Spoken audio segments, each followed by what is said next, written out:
Welcome back to the Awesome Agents podcast. Today we have a story with a number that honestly made me do a double take. $920 million per month. That's Google's new deal to rent compute from SpaceX. From Colossus One, specifically, the data center in Memphis, Tennessee that was built to train Grok. The same Grok that competes directly with Gemini. The irony is very real. Okay, so let's back up. What's the actual structure of this deal?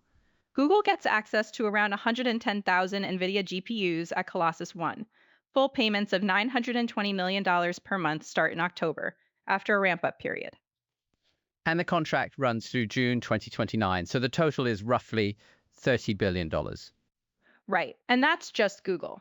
Anthropic has its own deal there for 220,000 GPUs at $1.25 billion per month. Combined, that's $2.17 billion per month just from compute leasing.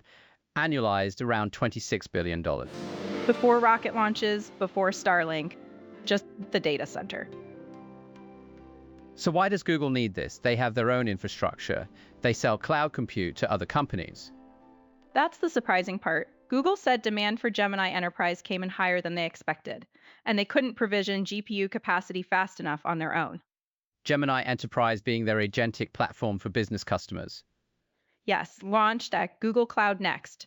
Agent development, model serving, governance tooling. It took off faster than their own build-out could keep up with.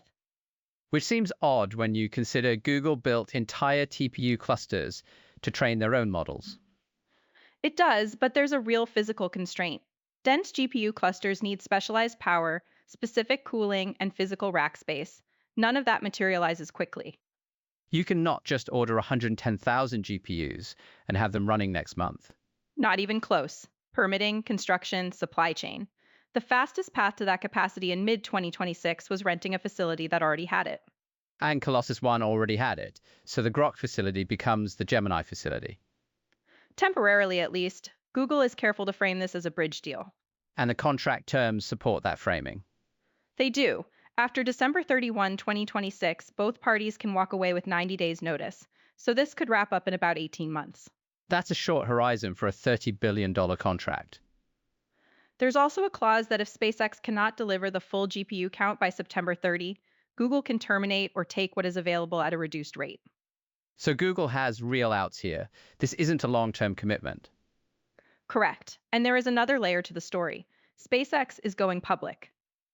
Right, the Nasdaq listing is expected next week, and SpaceX amended their S-1 filing the same day this deal was announced. So investors now see both Google and Anthropic as paying tenants with contracts running to mid-2029. That is a much stronger revenue story than a single customer deal. But those exit clauses mean the picture could change by early 2027. Exactly. SpaceX is presenting the best possible snapshot right before the IPO. Whether those deals stick is a separate question. What is the bigger takeaway here in your view? That compute scarcity has turned competitive infrastructure into a neutral resource. Meaning companies end up renting from their direct competitors. Google is training Gemini workloads at a facility built for Grok. That only happens when the GPU shortage is severe enough to override everything else. At $920 million a month? $20 million a month. And $120 million a month, and until data center buildouts catch up, that dynamic probably continues. Full article is at awesomeagents.ai, link in the description. Thanks for listening, and we will see you next time. Take care, everyone.